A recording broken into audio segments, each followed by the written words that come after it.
इसके लिए सबसे पहले तो मैं भारतीय जनता पार्टी को धन्यवाद देना चाहता हूँ।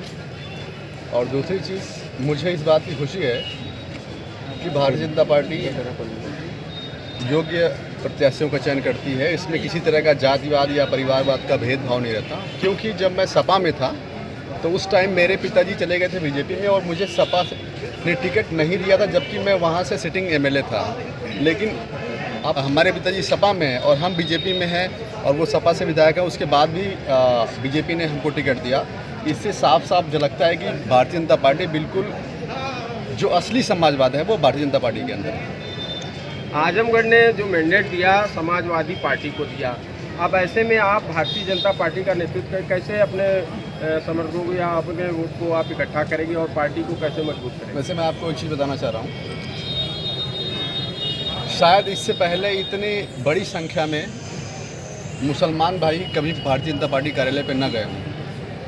तो जो ये चुनाव है, इस चुनाव में आजमगढ़ के सभी धर्म, सभी जातियों के लोग एकजुट होकर के भारतीय जनता पार्टी को वोट कर रहे हैं। इसके लिए मैं उन सभी लोगों को धन्यवाद। पिताजी आपकी सीट पर काबिज हुआ है, आपने भी इस तरीके से विरोध नहीं किया, अपने सामने आए, उसको लेके काफ़ी चर्चा है और एक ही आंगन से अब दोनों चीज़ें चलेंगी, किस तरीके से? श्रीमान, यही तो लोकतंत्र की खूबसूरती है कि हम एक सबकी विचारधाराएं अपनी बिल्कुल स्वतंत्र हैं। हमें किसी भी तरह का हमारे परिवार की तरफ से कोई दबाव नहीं है, ना हमारा दबाव हमारे परिवार के ऊपर है। जो उनकी विचारधारा वो वैसे काम करेंगे, जो हमें सही लगता है वो हम करेंगे और मुझे लगता है कि यही सही है। पिताजी से आशीर्वाद लिए? हाँ बिल्कुल, क्योंकि आपके पिताजी का बयान था पिछले विधानसभा चुनाव में कि बेटा मेरा है तो मेरे साथ है, और जबकि आप भाजपा से एमएलसी का चुनाव लड़ रहे हैं, तो क्या पिताजी आपके साथ हैं?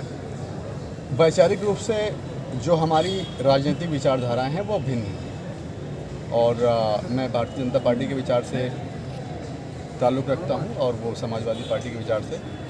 तो राजनीतिक रूप से हम अलग अलग हैं, बाकी हमारी कोई दुश्मनी नहीं है, हम रहते एक ही घर। ठीक है। मतलब चुनाव के समय आपका कोई भी प्रचार में सपोर्ट नहीं था, क्या करेंगे? बिल्कुल उनका ये गलत बयान है।